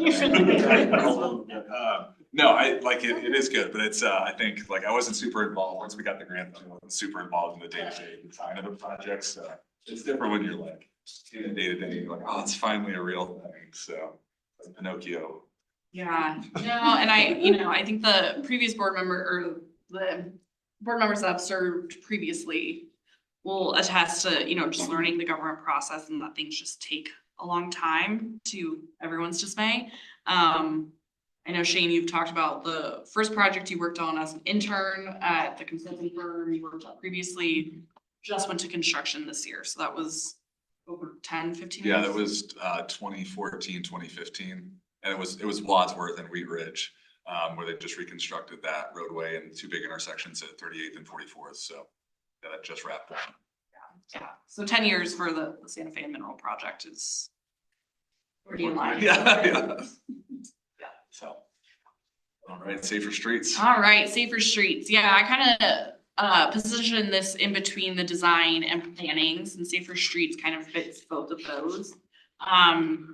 Safer Streets was created in 2024, really focusing on pedestrian and bicycle safety across our city streets. Infrastructure is specifically focusing on residential and our neighborhood connector roadways. This program has kind of evolved throughout the years, and we're going to be evaluating it as part of the TMP and kind of what the future of Safer Streets will look like coming out of that project. We are wrapping up our strategic plan though that identified 4 main goals. And so those are the goals listed here. And I've listed the different initiatives under each of those goals. So we have resources and collaboration. That's really just about how we work with other entities, and like creating structure and budgeting and all those types of things. So the strategic plan falls under that. Our traffic safety committee, which has actually been ongoing for almost 10 years now and meets on a monthly basis and is a interdisciplinary group between public works, PD, communications, and our ops teams. So we look at safety issues, we look at crashes, those types of things. And then we also coordinate with Littleton Public Schools on a monthly basis. This year, Centennial has actually joined those conversations since LPS does cover both Littleton and Centennial. And so that's a really great collaboration. And we've worked really closely with Littleton Public Schools. Last year, for example, the Euclid Complete Streets project, LPS also had some bond money that they needed to spend. And so they decided to redo the parking lots at Euclid and at Run-In. And so we worked really closely of how to align our construction and their construction. And we built some of their storm sewer infrastructure. They gave us some easements of right of way so that we could build the project to what we wanted it to be. And so again, just really great collaboration between our two different entities. Culture change. So this is, kind of the more squishy area of we can build infrastructure, but we also are trying to change behaviors. And so this is really more on that, like, how are we engaging the public? How are we trying to bring a culture of safety across the city? So this is where a lot of our events falls. We are going to be doing bike and walk school days, which there is always one in the spring and one in the fall. We always do a bike to work day event, which happens in June. And then last year we built the practice park at the East Community Center, and we'll be doing learn to ride classes and other programming at the practice park as well. And then we also have our Safe Routes to School program. So you've probably seen the school route wayfinding signage across the city. And there's a website link here that has an interactive map that you can go online. You can even pull it up on your phone. It can show you your location. And then where is the school route? I will say our school routes maybe aren't always the safest. So that is something that we were also going to be working on as part of our TMP, is how are we really focusing on infrastructure improvements along those routes. We report a sign in the wrong spot. Secret fix probably. Yeah, probably see like that. I found a sign in Stern Park that says Little Raven and points north. Oh. Yeah. Yeah, see click fix, and then we can go change that. Data-driven decision-making. So, I mean, these are a lot of the philosophies that we're doing across, not just within Safer Streets, but our whole transportation program. So we want to make data-driven decisions. So we've been working on a road safety report, which is looking at the last 5 years of crashes and looking at trends, where are hot spots. This is kind of one of the main rubs with Safer Streets Littleton is our crash trends and like our high entry network that's part of our current TMP. All of those are on our main arterial roadways, our large roadways, Mineral, Santa Fe, Bowles, Bellevue, those types of roadways. However, we're wanting to focus on safety where people actually live and work and go to school. And so we may not see the same crash trends on those, but we want to focus on both, right? How do we prioritize both needs across the city? A lot of our arterial roadways are part of the regional roadway network through Dr. Cog, which qualifies for that TIP funding that we talked about, where a lot of our local and neighborhood roadways don't qualify for that regional or federal funding. So there's just less grant opportunities for there. So a lot of that has to be more local funded. So, so basically Safer Streets is trying to figure out how can we fund those projects because they are very important to our community. We have our neighborhood traffic calming program. So that, Can I say something about Safer Streets? Yes. So how things happen in this city is a really obtuse thing because there's advisory committees, there's staff, there's politicians. I would say this Safer Streets Littleton reflects a lot of work that this committee did when I first got on here in terms of kind of laying out the big topics and the big priorities. And Kelly's maybe the only one that remembers this, but the committee, the board decided, we were having a conversation, what is it called? Vision Zero. We're having a conversation in this committee had a conversation around whether we want to emphasize Vision Zero, which is focused on zero deaths and injuries on our traffic network, or something broader. And this committee agreed to reach out to other cities and ask them about how their Vision Zero was going, and then report back. And a lot of these categories in terms of, culture change and what Kenneth said, emphasizing safety throughout the city, not only focusing on where we have a lot of accidents, that directly reflects the lessons, or directly reflects the kind of conclusions that this group came to. And that this group, was able to communicate both to the staff, but also communicate to the council. And so it was one of those instances where the board decided to do homework, kind of gathered new information, and I think was very effective at kind of shaping kind of how the city is going. Now, I think this plan also absolutely reflects kind of the priorities of staff, and I think it reflects the priorities of the council. But I think it's a place where the TMB had a voice by doing work. And this fundamental decision of just, do we focus on the high injury network, or do we focus on the whole city? That was one of the fundamental decisions this TMB wrestled with and decided we want to focus on safety throughout the city. And I think, and the fundamental decision around how important is culture change. Like the TMB absolutely put culture change at the top of it also reflects staff. I mean, Emily's a culture change person, but I think it was a really valuable kind of point of influence for the TMB, where TMB did some learning and reached out, and I think it was really valuable. Yeah, and I think the work that the TMB did was then also reflected in the work that they all did last year for the TMP update, and those high level topics that we'll talk about a little bit later. One of them is culture change, like that, that conversation has been kind of weaved throughout a lot of these different topics. Quickly, there's a lot of links on here, so I just encourage you all to go and explore those. I won't go through all these. We have our neighborhood traffic calming program, so if you do have any traffic calming requests or safety requests for neighborhood and local roadways, you can submit a request online. We had a huge backlog for the last couple of years. We have finally caught up, and we are staying on top of it. So if you have submitted requests in the past and it took a long time to get back, I apologize, but hopefully we're moving forward with a new precedent of responding more quickly.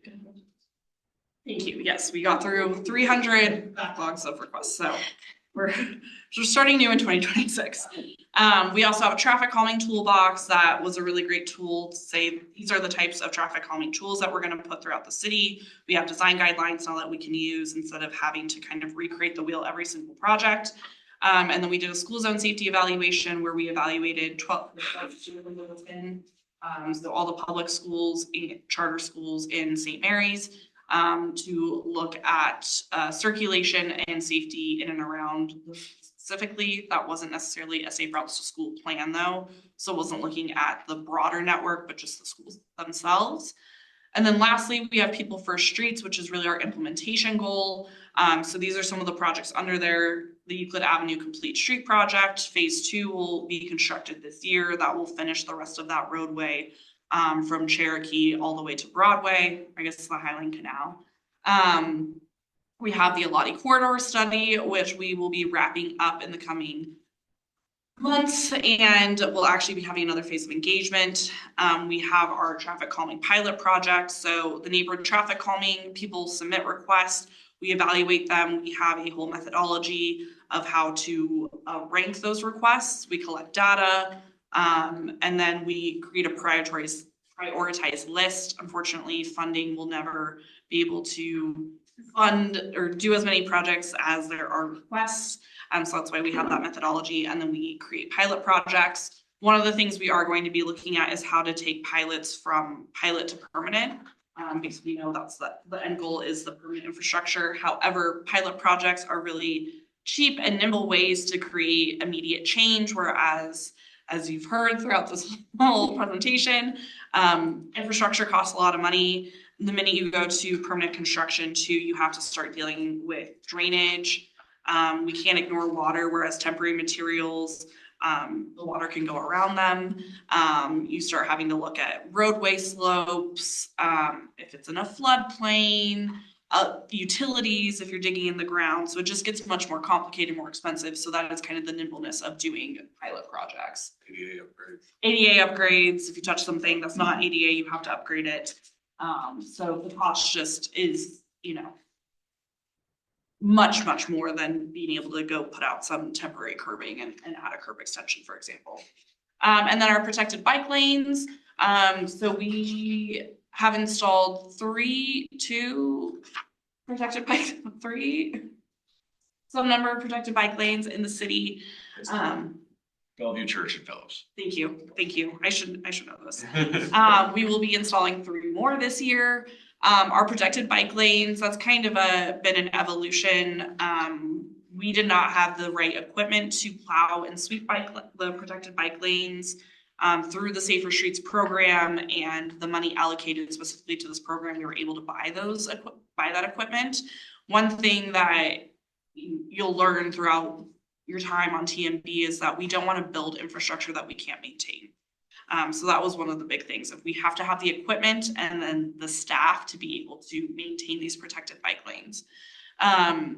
We also have started with some, I would say, low hanging fruit in terms of the protected bike lane network. So they are not the most connected or at all connected segments so far. And we are very aware of that. However, they were opportunities where there was enough right-of-way available, roadway width. There wasn't a lot of on-street parking or any on-street parking, so that we didn't have to do a really robust public engagement process. We could just go in and install those without a ton of impact to surrounding neighbors.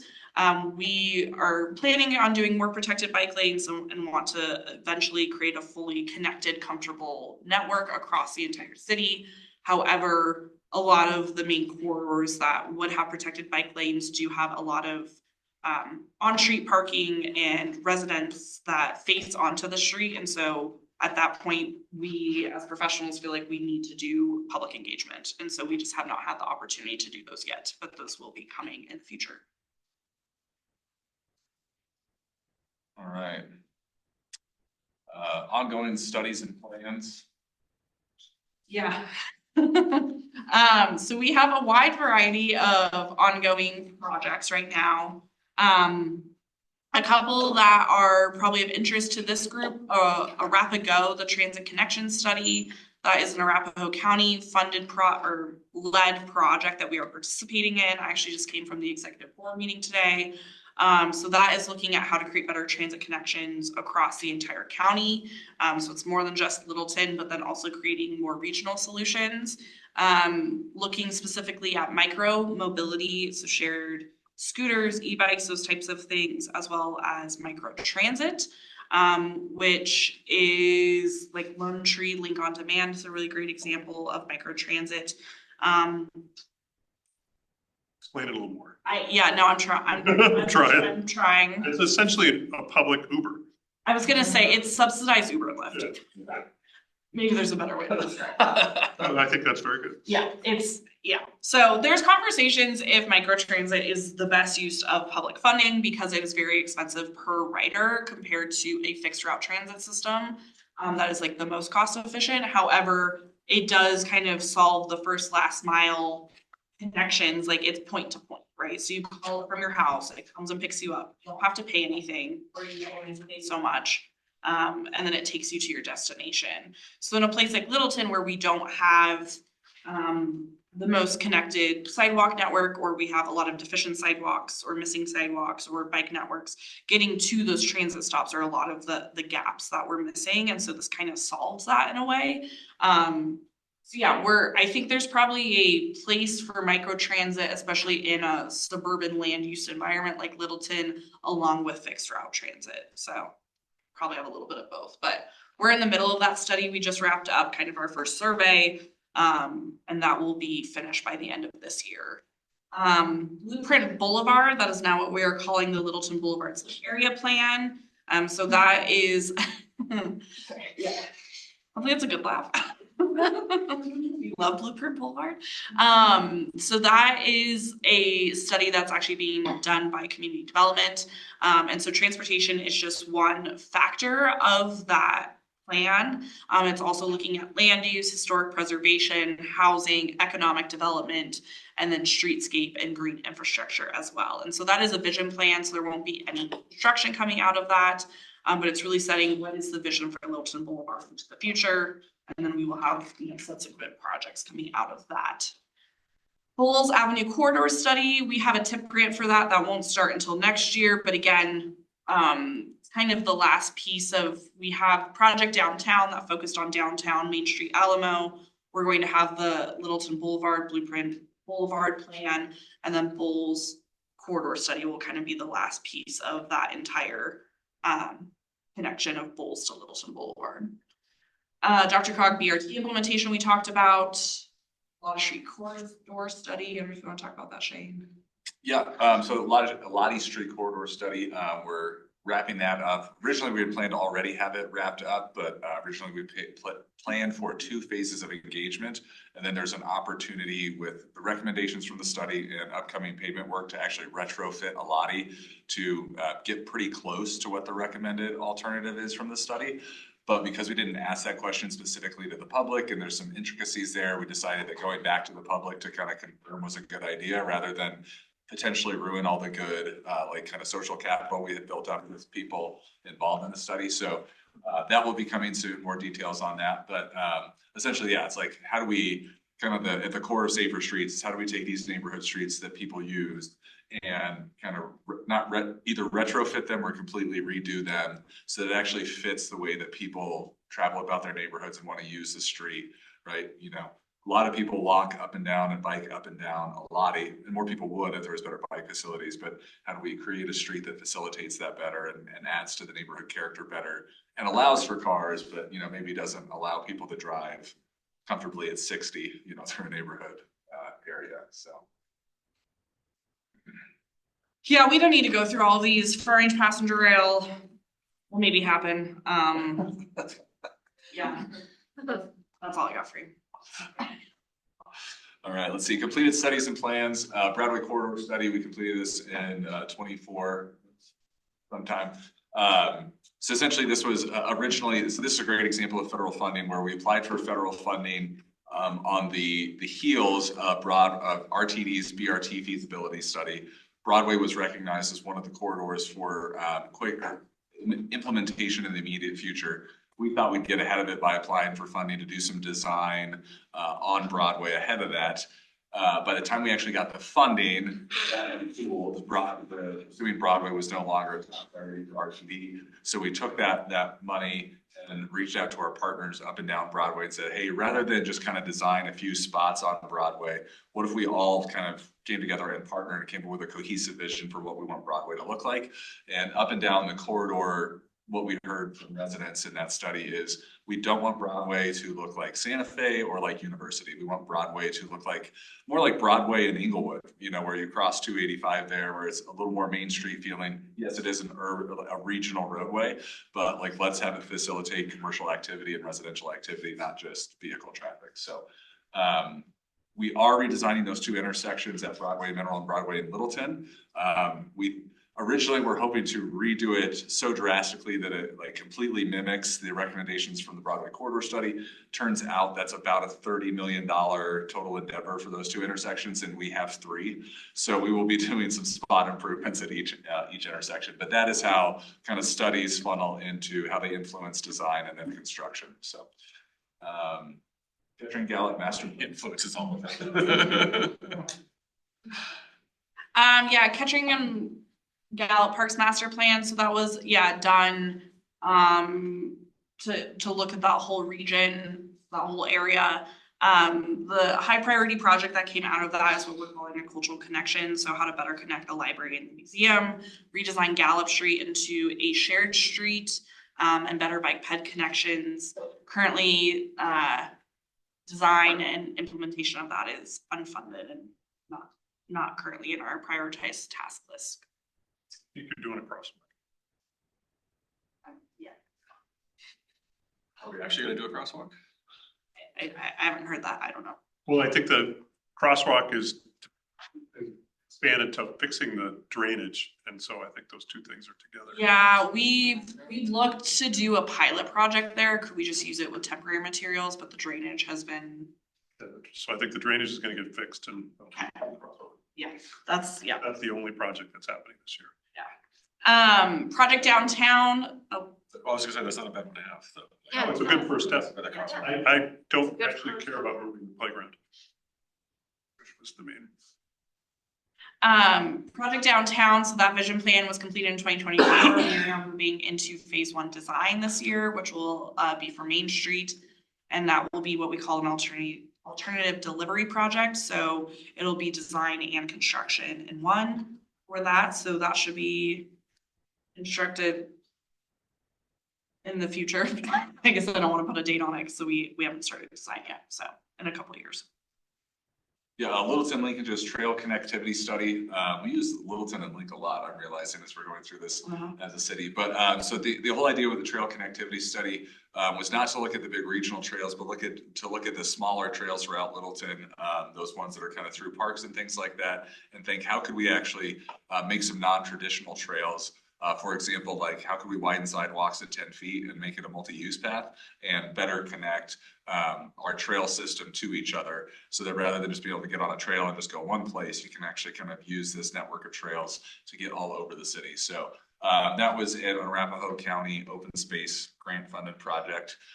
So and that one is useful because as we as we kind of do, there's a lot of recommendations in neighborhoods and on residential streets. And so, as things come up, as pilot projects come up, that's a guide for us to say, hey, we looked at this comprehensively. And so here's some of the fixes we should consider as we're considering upgrades to these neighborhood streets. So ADA plan. So we were required to have an ADA transition plan. I think ADA gave us, the American with Disabilities Act gave us a few years to do it. That was passed in 1990, so we were roughly 30 to 35 years behind on getting that passed. But what that did is that we took a comprehensive look at all the non-compliant points throughout the city. There's about 5,000, everything from not having ramps to having gaps in the sidewalk that are above a certain threshold, things like that. And said, hey, here's all these non-compliant points. And so it's a plan on how we try to address those. We've categorized them first by projects that are already being constructed, because that's low-hanging fruit, right? Let's go fix the ones that are right next to the street that we're already paving. After that, it focuses on heavy pedestrian areas and so on and so forth. We mentioned $100,000 before, so you can imagine $100,000 does not go far. So even though we have a list of things we want to fix and that is categorized and prioritized, without the funding, it's kind of, we do what we can. So yeah, what was the cost estimate coming out of that? 89 million? it was $89 million in pre-pandemic. So probably roughly double that. So, yeah. See, safe routes to school reevaluation and wayfinding. This was another grant funded project where we looked at our safe routes to school, reevaluated and changed some of them. Some of that was because, schools had changed. Some of that was because, roadway uses and function had changed. And also from that got the wayfinding signs. The idea is that it's supposed to encourage people to walk and bike to school, using the idea that like, hey, it's not that far away, right? A walk to school is 10 minutes, a bike ride to school is 5 minutes, things like that. We also understand mixed reviews on that. We also understand that the infrastructure is a big part of that, right? And so while it might only be 10 minutes, right? If it's 10 minutes of running in traffic, it's different than 10 minutes of walking on a trail, right? So, but first steps in making sure our school routes are really, the areas designated as school routes are done so properly, that the streets and corridors that we've done that, and then starting to lay the foundation of that culture change and alert people to, this is a school route, you need to slow down, things like that. So, and then the action plan, you want to talk about that? Yeah, so the Santa Fe Drive Action Plan, it's a planning and environmental linkages study, or called a PEL. That is a kind of federal model for looking at corridors, and then it's kind of like pre-NEPA is what we call it. So really setting us up to do planning that you can then lead into design projects and go through the NEPA process and go through construction. So this action plan was along the entire Santa Fe corridor from Denver all the way to Douglas County. Yeah, kind of C-470, I think, was the border, and then I think I-25 was the northern border. And so that came out with a lot of really great recommendations. And that's was a CDOT-led project that we participated in, but it created a lot of really good recommendations, especially like how do we have multimodal connections across Santa Fe, knowing that it is a very big barrier for people walking and biking. So it came out with a laundry list of potential projects. A lot of them are like underpasses under Santa Fe. So to, again, try to kind of get across that barrier that we know that it exists there. All right. So that was a high level overview. Yeah. You guys, wow. Sorry, I feel like, yeah, we've just been talking at you for about 2 hours, so here we are. Yeah, our future meetings will be much more exciting than this, we promise. So we did some planning earlier in the year, and this is kind of the calendar we came up with. And so this is related to this set of kind of goals and priorities that the board came up with. So guessing Derek, since you're the chair, and Josh, you were part of that, we'll continue this direction. But yeah, so this is roughly what we've kind of planned out. And for the new members, the way that we kind of plan, staff will meet with the chair and the vice chair, so Derek and Josh, and we'll plan out the details of the agenda for the upcoming month. And then that agenda will get sent out to you with the packet, but this is generally the stuff that we had talked about. We do have front range passenger rail on the agenda for tonight, but there's really no additional news on that. Yeah, I know you guys all look at the clock like we're What I'm trying to say is this plan is already inaccurate. Better be nothing. But the structure, but yeah, maybe go to the next slide. Yeah. Kind of the main priorities that the TMB from the previous cycle, I guess, up until last month, had identified as the TMP update that we've talked about, right? Like once that project starts, this group is going to have regular updates on that. Looking at transit, we have circulator bus on this. I think we've kind of expanded it to one transit generally. Public engagement, sidewalk improvements, and then project downtown and front range passenger rail. Those are kind of dependent on those two projects. So for passenger rail, we had a whole discussion back in February, I believe, and TMB endorsed which station location that they were looking at that the city would endorse, and then we went to council in March. Right now, we're kind of in a lull right now, but that should be going to the ballot in November. And so if it passes the ballot in November, it's kind of all steam ahead. The idea is that front range passenger rail would open in Littleton in 2031, which may seem far away, but in planning terms is really, really soon. And so we will have a lot of stationary planning to do. Council and TMB did endorse the mineral station as the preferred location. Project downtown, that's kind of on hold. We're still in contracting for some different contracts as part of phase 1 design. So once that project gets started, honestly, it won't be until the fall at this point. I would imagine that you will hear anything from that. So all of that to say, the previous slide that Shane showed had mapped out the 3 other topics, which were transit, engagement, and sidewalks, as having 3 different touch points throughout the year. We've already had 1 transit intro, and then we would have the subsequent meetings following this. But as we've already said, this will probably flex a bit just based off of topics and timelines and whatnot.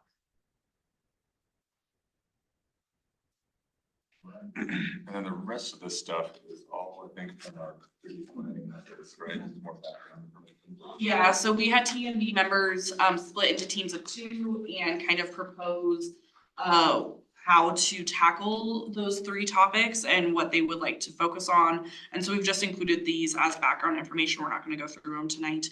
So they're about 1 to 3 pages each, I would say, on the topics of engagement, transit, and sidewalks. Yeah.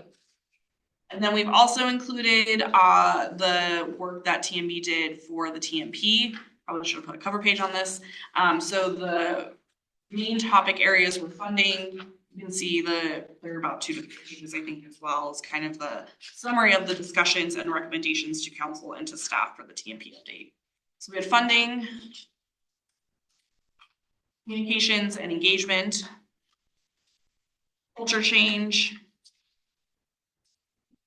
connectivity, and street classification, which are like those street types.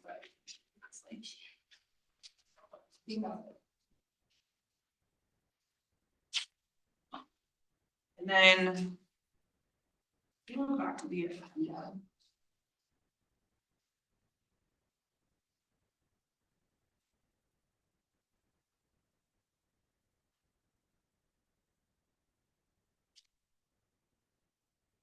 So we've also put on some meeting links and dates on here. I started putting in links to every individual meeting and then decided you all can navigate to where it says it's available here and then go to the date if you want to watch those meetings, just to save me some time. So these are kind of up to you how many of these you want to watch or not in your time. You know, that's what I'm sure you all want to do is watch a bunch of council meetings. But these are kind of the high priority topics, I guess, that we've gone the last couple of years. So the TMP, we linked to the TMP here. We've also had the 2 pagers that are linked in the packet, and then the council meeting. So we reported on the first report on progress back in 2023, and then most recently went to council March 3rd and talked about the report on progress and then the TMP update. I would definitely encourage you to watch that. I think that's probably the highest priority. Do you agree, Shane? Yeah. Okay. Moving down, just some other topic areas. So we have the Broadway corridor study. That was the final presentation from 2024. There's also a really nice video on the project webpage online. So I think you could also just watch that. CIP, there was a whole CIP update for the plan for this year, February 17th. For Orange Passenger Rail, there was a prior council meeting back in 2024 giving an overview. Honestly, you could probably skip that one. The more relevant ones are the February 17th meeting. That was the most recent update and current plan. And then the March 17th meeting was the station location discussion. So we were presented information to decide on the station between downtown and Mineral. Council, like I said, council and TMB did endorse the station. And there's nuance to that conversation, so we can talk more about that if you're interested. And then safer streets, there's a whole list of council meetings here, starting from the beginning. So back in November of 2023, we started to give a bicycle and pedestrian overview to council. The February 6th meeting was where Safer Streets was initiated and really our plan of action was endorsed and approved by council. And then we've been giving biannual updates, mostly twice a year updates to council on those. And then we've had some specific study sessions such as the TMB study session on Vision Zero, the school zone safety evaluation. This spring, we are not going to council. We are just submitting a packet next week with some information that I can share with us. Council remarks? I think the last thing is, sorry. I know. You had your chance. Yeah, sorry. I talk for list now. List. You know? I think the last thing to mention, I don't think we'll have assignments today, is that we do have 4 meet greet needs. TMB did start attending those last year and I believe would like to attend this year. So I think at the next meeting, we can go through and kind of divvy out those dates and who will attend which ones. And then the semi-annual memo to council. So every board and commission provides a memo to council twice a year. Jeff Seltzer, the last chair, did provide that memo to council. Previous board members should have. I forwarded it to the new people. Oh, awesome. Thank you. So you can kind of take a look at that. That's kind of like the work that the TMB has done over the last 6 months. Okay, I'm done. You can talk now, Robert. So I'm really glad that you guys are doing this. I'm very confident that one of the key things you want to do is influence policy in the city. And so the thing I was thinking about is kind of how do you influence policy in the city? And so the story about the Safer Streets Littleton and how the committee kind of did its own, the board did its own work, kind of had a set of priorities. And I think those priorities aligned well with staff's priorities. They aligned well with some of the city council's priorities, but it definitely kind of, I think it was an example of the board doing work on its own, coming up with some priorities, and those got transmitted to the council. And part of my job is to transmit to those council. I went to the council and said, EMB is working on these things. These are some of the priorities. These are some of the things that come up. So that's one way to have influence on policy. Another way is what you guys are doing with the transportation plan. Like this, that is your work, and council is looking for you to kind of be the community's eyes on what goes into that plan, because we're not going to spend near as much time on it as you do. And so through that, you're going to have a lot of influence. And I would caution you that this group is a little bit unrepresentative of our city. As a group, the EMB has always been a little more focused on ped and bike safety than the role of cars in the community. And so I think you guys always, I would caution you to always realize that you're not 100% representative of what we hear a lot from those other people who are just not volunteering for what's going on. And then a third way that you guys can influence policy is kind of by seeing what's going on within council and trying to get ahead of it and put in your 2 bits. And that absolutely is what happened with Front Range Passenger Rail. Front Range Passenger Rail kind of emerged really quickly, and they kind of said, we need a decision on this station tomorrow. And the board kind of engaged in conversations, worked with staff to kind of understand the trade-offs, and made their recommendation to the council, and the council agreed with it and kind of forwarded it. And so part of what I encourage you to do is kind of pay attention to what's going on in council. And there's a couple, some of the topics that are going on in council have already come up. Downtown this year, I think near the end of the year, we are absolutely going to be, the project downtown is total price tag is 60 million. We're going to spend 30. So we got to figure out what we want to do with that 30 and what are the priorities. And so somewhere near the end of this year, I think this calendar year, we're going to be making that decision. And so kind of keeping your eye on that and figuring out when you want to weigh in on that, I think is going to be valuable. I think there will be places to weigh in on the Littleton Boulevard stuff, but I don't fully understand what's going on there either. So I can't tell you how to weigh in on that. Really, really big conversation that's been going on in the city council now for 2 years is debt. So Littleton is so first of all, 3A, or the sales tax, really changed Littleton. Until 3A was passed, the city was running on a very lean budget. And 3A created enough space within the budget that the capacity within traffic grew, within public works grew. And we've gone from kind of bare bones. I think our capital budget before 3A was a couple million a year, and now it's tens of millions of dollars because of the additional grants. But it's just, the city has kind of gone through a transformation over the last 10 years. The same thing with the ULUC. The ULUC really transformed the city and what's going on. So there's a lot of kind of changes going on in the city. One of the big changes kind of policy-wise we're talking about is debt. And it's because of 3A that we kind of have capacity to pay for debt. But we have agreed as a city, and there's there's kind of 3 types of debt. There are certificates of participation where we don't have to go to the voters, but we do need to find a kind of a stream of revenue to pay for it. And 3A is that stream of revenue. And we're kind of agreeing that there's some proportion of 3A that we want to move towards debt. And the reason why debt makes sense is 2 ways. First of all, if you are making capital investment that's going to last for 20 years, doing debt makes 20 years of people pay for it versus the kind of people in the past pay for it if you were trying to build up money for it.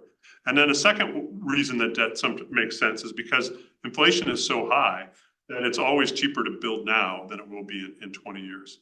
And so we've agreed to at least continue moving forward with doing certificates of participation for downtown, and also probably for the Bellevue Center, which is our public works work yard. And those buildings are all 70 years old, and it sounds like they're really gross.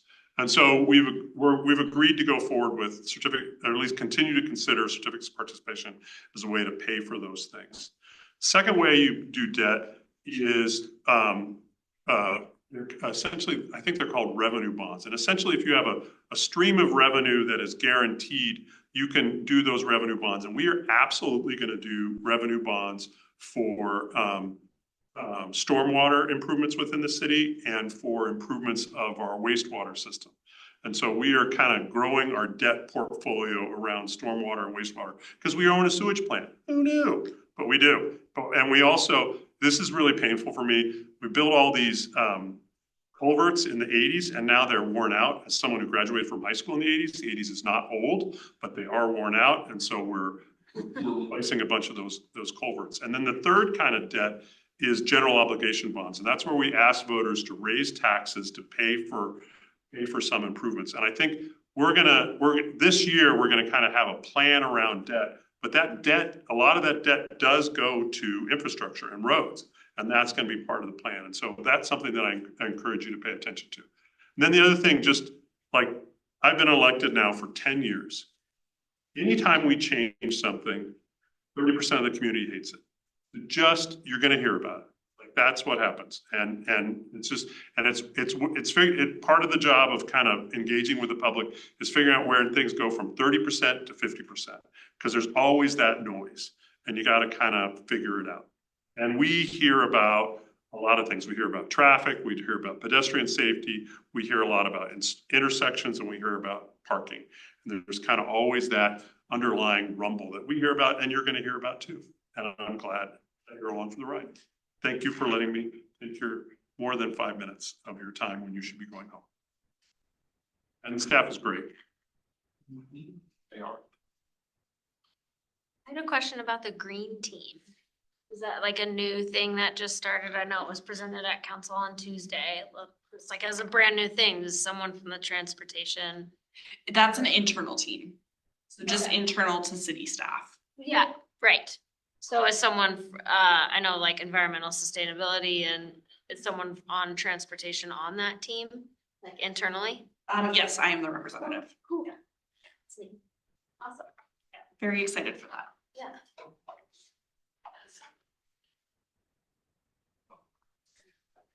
I think we're done. Derek, are we done? I think we are done. Does staff have any last minute comments?